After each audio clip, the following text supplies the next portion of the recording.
other shows we have for you to enjoy at myclassicradio.net. The Avengers was most certainly not a household name in South Africa prior to the radio series. With no national television service until 1976, the mechanism simply was not present in the country to show television programs to mass audiences. While many other countries reveled in the filmed adventures of John Steed and company, South Africa was not equipped to join in the fun. The series took Britain by storm and made a major impression in the American markets, being that greatest of rarities, a British series given a network transmission slot. However, as a filmed series, rather than a videotaped one, The Avengers was able to gain a modicum of exposure in South Africa through film rentals.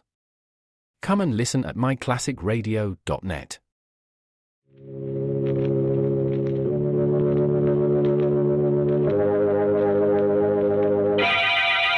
Lipton Tea and Lipton Soup presents Inner Sanctum Mystery, starring Simone Simone.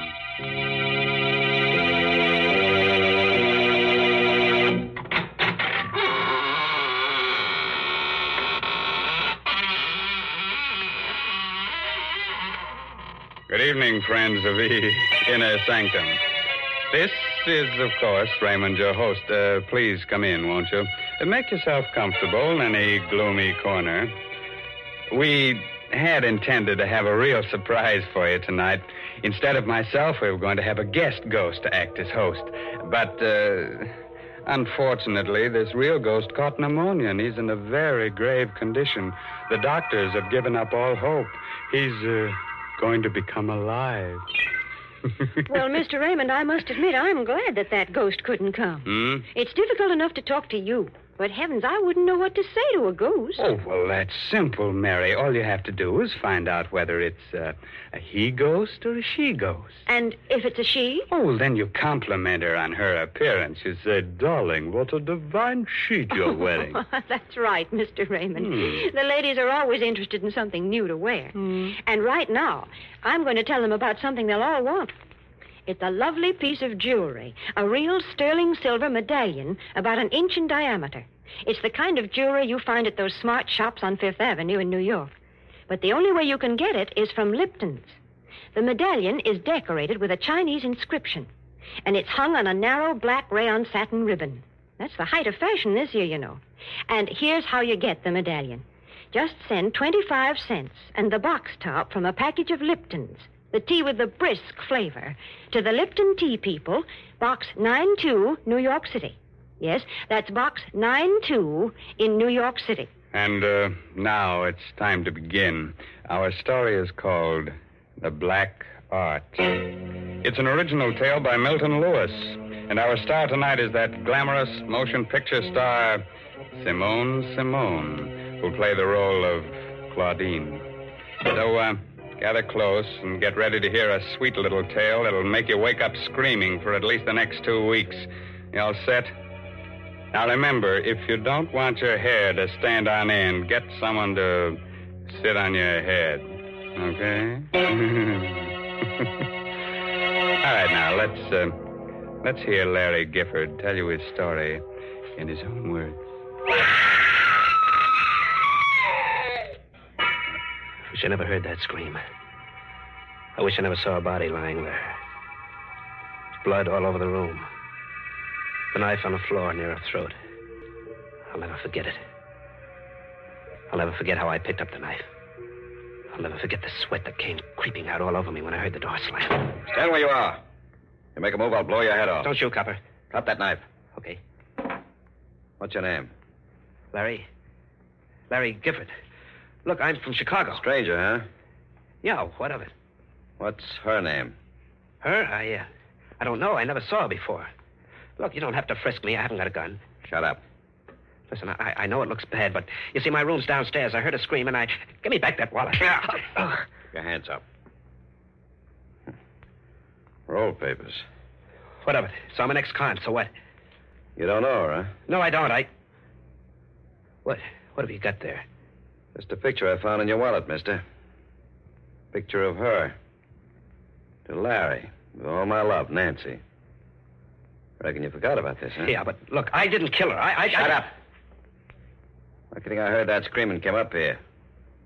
Put out your hands. Sure. You can have them.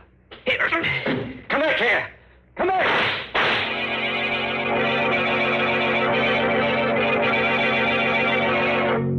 I didn't get far. The crowd in the streets nabbed me. They gathered when they heard the shots and the scream. I was dumped in jail. Well, this was a little burg in the bayou country, not far from New Orleans. I was the biggest thing that hit the town since Ripley's Believe It or Not. For them jerks, my trial was a bigger show than Carmen Miranda and Gypsy Rose Lee doing a trapeze act. In no time at all, they sentenced me to be hung. It was the night before they were going to take me to the state pen for the necktie party. I was sleeping, dreaming I was in Africa. They were beating them drums, tom-toms. Suddenly I woke up. Moonlight was shining through the bars of my cell. I listened. Someone was beating like a tom-tom on the wall of my jail. Who is it? Who's doing that? Larry Gifford. Yeah, that's me. Were you beating on the wall? Yes. I'm under your cell window. What do you want? Drop one end of your tie through the bars. Okay. There. I've got it. What are you doing? Pull up your tie. Okay.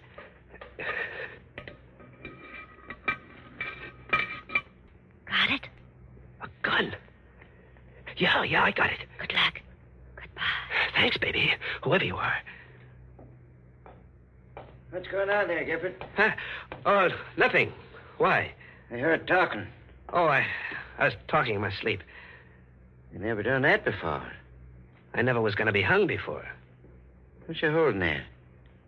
Come here, I'll show you. What's that? A gun? Yeah, and it's got enough bullets to fill your head with lead. Go there. Open that door. Open it or I'll give it to you between the eyes. Go on. Don't shoot. There. Okay, now take your gun. Give me those keys. See how you like it in there for a while. So long. Stop him! He's an escape! Let me out! He's an escape!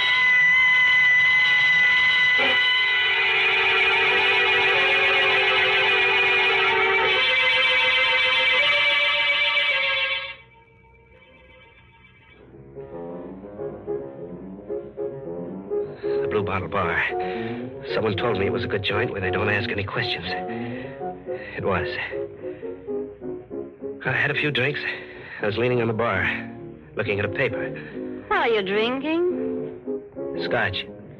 Buy me one. I gave her the once-over. I know something about dames, and she was dynamite with class. She was something. Well? Set up another, Charlie. Cigarette? Here. Thank you. It's a nice cigarette holder. Must cost at least a C. You know a lot, don't you? Enough. I know you. Do you? Sure. There's something about... Wait a second. Here in this evening's paper, your picture.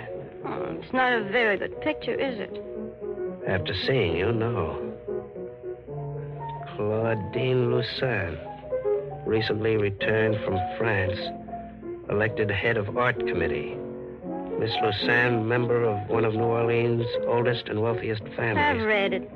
Turn the page. Why? I want to show you something. Okay. There. Larry Gifford of Chicago, wanted for murder, is sought by police after sensational jailbreak. Better not read anymore. Why?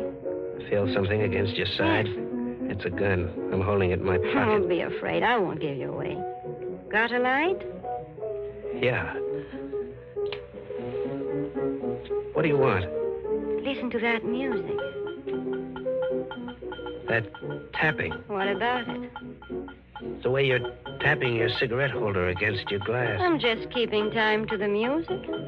I heard that tapping before. Yeah, sure, in the cell. And I heard your voice before. Did you? You gave me the gun. Now let me hear you. What's this all about? You'll find out. Relax. I can't. I guess I had a few too many. My head, I feel like I'm spinning around, getting dizzy.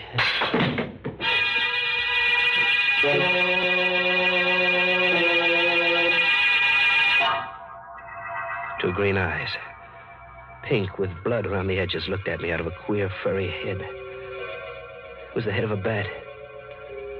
It smiled. It had sharp little bat teeth that had pink on them. There was an ache in my throat. I looked again. It wasn't a bat's face. It was hers. Claudine's. I was dreaming. Larry? Oh, well, where am I? My suite at the hotel. How'd I get here? You passed out at the blue bottle. I brought you here. When? 2 hours ago. Oh, I must have been sleeping. I had the queerest dream. I thought... Oh. What's the matter? Oh, my throat. That pain, like a knife. Those green eyes of yours. That red mouth. And those white teeth. Look, we're going to have a showdown right now. I'm... Where's my gun? I took it. Look, what do you want with me? Nothing you don't want to do yourself. Don't talk in riddles. Have you ever been in love? Sure, dames are always falling for me. Why? I guess that's what happened to me. Are you kidding? No. Do you think I'd get you out of jail if I were? But I never saw you before. I saw you at the trial. That's where it happened. Oh, how can a dame like you go for a guy like me? I don't know. But it happened. I don't believe it. I'm sorry. Come here. Yes? I'm going to kiss you, baby. Larry. Oh, Larry. Yeah, it's a funny thing to do. Kiss a guy on the neck. Better wipe that lipstick off. Hey. Look. What's the matter? My handkerchief. That ain't lip rouge on my neck. It's blood. No, you're making a mistake. My neck's bleeding. What kind of a dame are you, anyway? I'm getting out. No, don't. If you go, I'll tell them who you are. Oh, you will? Yes, and I... Ow! You won't tell them for a while, baby.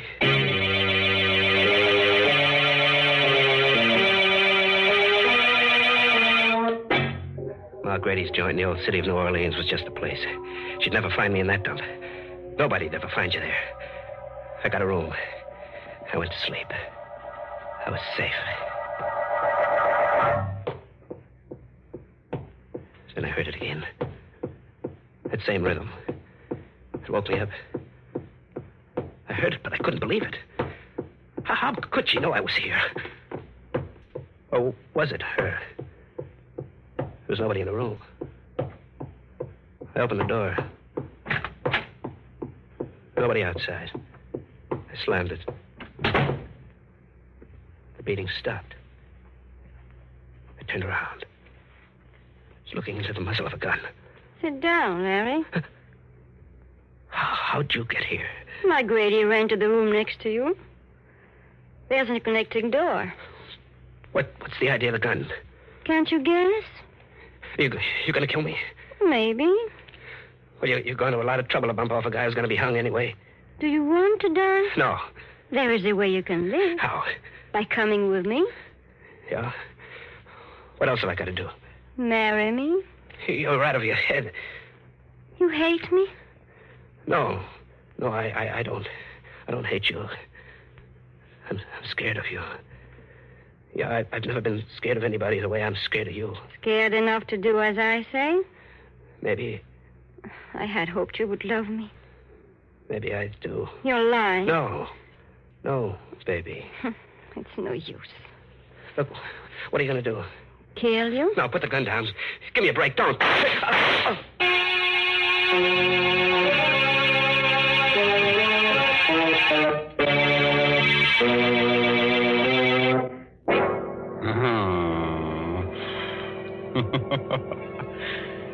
Man, that Claudine's a kid of her words. When she tells someone she's gonna kill him, she does it. She'd make a wonderful wife for some Frankenstein monster. She's attractive, a good killer, and she has a well-developed taste for blood. Say, why should I hand her over to some other guy? She's just a gal for me. Nonsense, Mr. Raymond. Why, Mary Bennett, I believe you're jealous. I am not. Yes, you are. You're thinking what a handsome couple you and I would make, strolling down the avenue, me dressed in a shroud, and you wearing your new sterling silver medallion. Now, don't you go making fun of my lovely medallion, because I want all the ladies to send in for one. I know they're going to enjoy wearing it, because it's made of solid sterling silver, and it's really a fine piece of jewelry. Besides, there's a true story behind this medallion, an inspiring story. It seems that the original was given to an American flyer by Chinese guerrillas who rescued him after he'd bailed out over enemy territory. The flyer was told that the Chinese characters on the medallion would identify him and bring him safely through the lines. Well, he did get through, and only then did he learn that the medallion said, "Good luck," in Chinese. Now, there's a story to tell your friends. And to get this good luck charm, just like the one the flyer carried, all you have to do is send 25 cents and the box top from a package of Lipton's, the tea with the brisk flavor, to the Lipton Tea People, Box 92. That's Box 92, New York City. Now, let's get back to our star, Simone, who seems to be making life hard for a guy named Larry. The last time we looked in, she had just shot him. But I've got a tip that that's only the beginning of his troubles. How about it, Larry? What happened then? I went down in a heap when she fired. The bullets caught me in the thigh. I lay there. I made out like I was dead. Larry. She fell for it. She bent over me, the gun in her hand. Larry, are you... Oh! Take it easy, kid. Let go of my hand. Now, till I get that gun. Let go. Let go. Get that gun if I have to break your arm. No, don't. Oh. Okay. I've got it now. You shot me in the leg, but I'm still strong enough to get rid of you. Larry. I'm no angel, baby, but you're worse. Here's something I heard about, but I never believed. How'd you know I'd be here? How'd you know I'd be in the blue bottle? Go on, answer me. I've got nothing to tell. Oh, you don't have to. It was magic. Black magic. Somebody nobody'd believe if I ever told him. There's only one thing to do with you. Yes? Kill you. But I ain't taking any chances like you did with me. When I kill you, you're going to stay dead. Those tom-toms are going to stop forever. You think so, Larry? I know it. Come here. Larry, Shut up. Oh! I knocked her out cold. She lay on the floor. Put the muzzle of the gun to her temple. She was so beautiful it made you shiver. I pulled the trigger. I looked. What I saw nearly made me pass out. A little blue vein on her temple was beating. There wasn't a scratch on her. A little curl of red hair was twisted around her ear. Was I seeing things? I aimed the gun at her heart. Nothing. Not a speck of blood. I stuck the muzzle between her eyes. Shot till the gun clicked empty. I looked. The white skin on her face looked more beautiful than ever. Had to get away. Out of the same city where she was, out of the same state, the same world.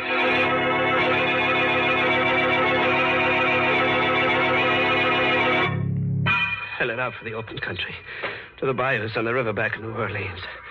My wounds festered as I dragged myself through the swamps, and I got a fever. It was like a nightmare. In my head, I kept hearing those tom-toms. I couldn't take a train or a bus or go to a doctor. I'd be caught. One night I saw a big house shining in the moonlight. I decided to take a chance. I knocked at the door. What is it? Sorry, miss. I was hunting. I had an accident in my leg. Oh. If you let me come in and call a doctor, I'd be very grateful. You don't want to come into this house. Can't you see I need help? You'll never be helped here. There's nothing good here, only evil and fear. So go away, please. I'm warning you. Go away before my sister comes down. What's the matter with you? Don't you see I can hardly move? Go away while you still have the strength to crawl away. Now, believe me. Tell Mr. Gifford to come in and close the door, Kathy. That voice. That's my sister, It's your sister. Claudine Lucen. Good evening, Larry. I was wondering when you'd get here. You know him? Yes. Mr. Gifford and I are old friends. Friends? How can you have a friend? Now, Kathy? He's someone like you. You mustn't mind her, Larry. Kathy isn't quite well. I don't know who you are, Mr. Gifford, but I do know that she's brought you here to kill me. Kathy? I knew it would happen on a night like this when the moon was full. She's been preparing for it for months. I've told everyone about it, but no one will believe me. I've told them again and again, and they say I'm insane. They think I've lost my mind. But she is going to murder me tonight while the moon is full. She's going to murder me. Go to your room, Kathy, immediately. Yes. Yes. I'll go. I'll go. How did you get here? I live here. Come, Larry. You must know by this time that you can't fight me. Yes, I thought I'd never see you again. I'm not well. I've got a fever. Hey, that tom-tom beating in my brain. I can't stop it. It's getting louder and louder. I blacked out. When I opened my eyes again, I was in a soft bed with clean sheets. Someone had dressed my wounds. The moonlight came into my room like a living yellow ghost. Then I heard it. Scream. Just like the one Nancy made when she was killed. I limped out of bed, went to the room next door. It was Kathy on the floor, murdered. The knife was still in her neck. And I heard it again. The tom-tom. Queer sounding this time. I felt myself beginning to sway to the rhythm like a dancer. Then I did something I couldn't stop myself from doing. I put my hands down, drew out the knife. I wiped my bloody hand on my shirt. Suddenly I looked up. She was there. Claudine. Drop the knife, Larry. What have you got in your hands? These?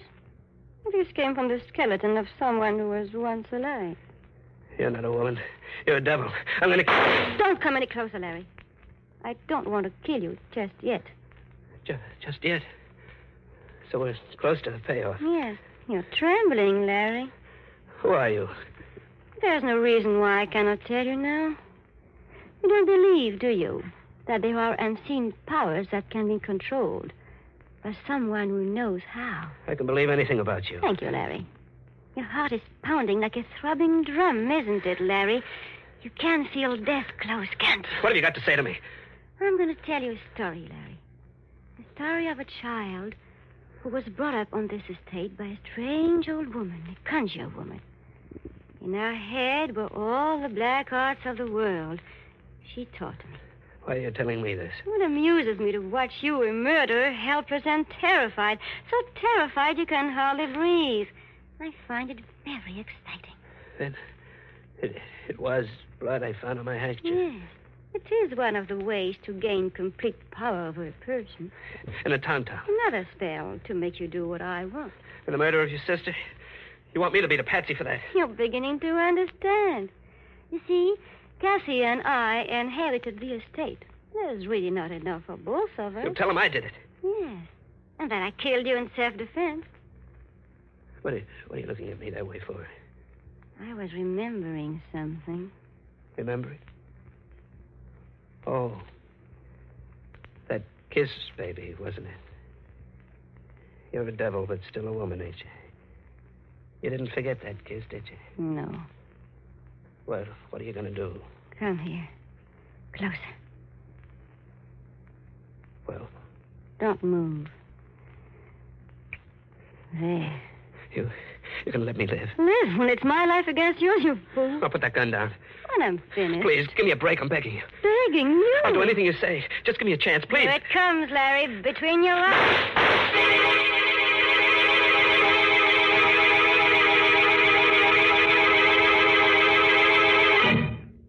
How do you feel today, Gifford? Much better, officer. Leg's healing fine. We checked that crazy story you told us. It's all true. Tell me something.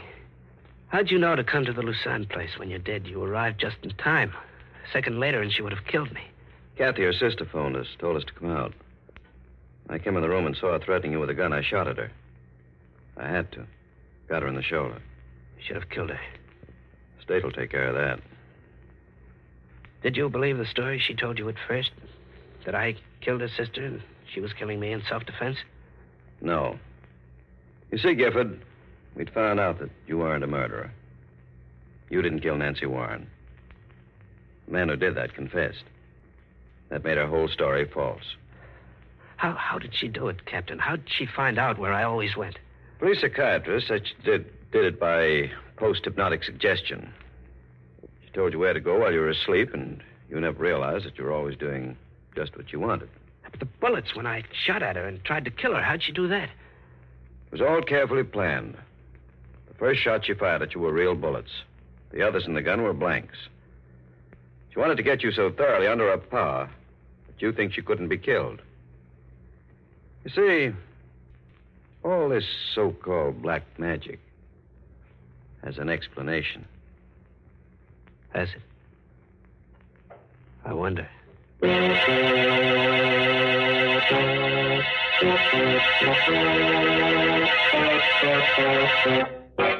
Oh, that black magic.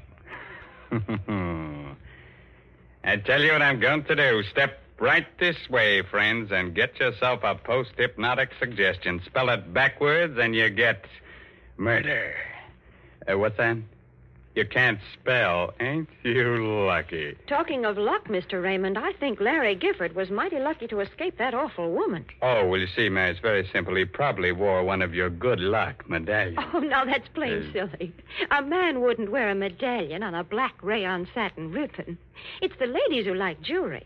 Yes, that's why I know that they'll appreciate this solid sterling silver medallion that the Lipton people want to send them. And, ladies, here's how you get it.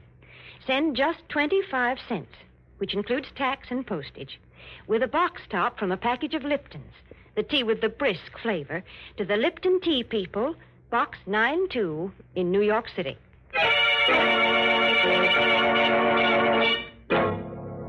The moral for tonight's assault on your nerves is never marry a dame who sucks blood out of your throat. Such dames give you a pain in the neck. By the way, this month's Inner Sanctum mystery novel is The Red Right Hand by Joel Townsley Rogers. Yes, and don't you dare miss next week's story, directed by Hyman Brown and brought to you by Lipton Tea and Lipton Soup. Next week's story is about a pair of murderers who get scared to death. They're more frightened than the guy they're murdering. So if you hear some static on your radio next Tuesday, it'll just be their knees knocking together. Well, now I guess it's really time to close that there squeaking door. So, good night, for real. Pleasant dreams.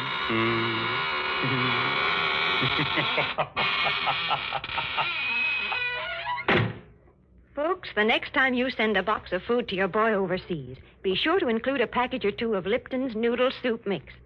You see, Lipton's is just like a taste of home. It has the same homemade chickeny taste as the soup you make yourself. The soup your boy's always been so fond of. That's why it's such a thoughtful, welcome little gift to send Lipton's. And as you know yourself, Lipton's noodle soup makes a grand snack. So remember, send a package or two to your boy. And remember to tune in next Tuesday night for another Inner Sanctum mystery. This is CBS, the Columbia Broadcasting System.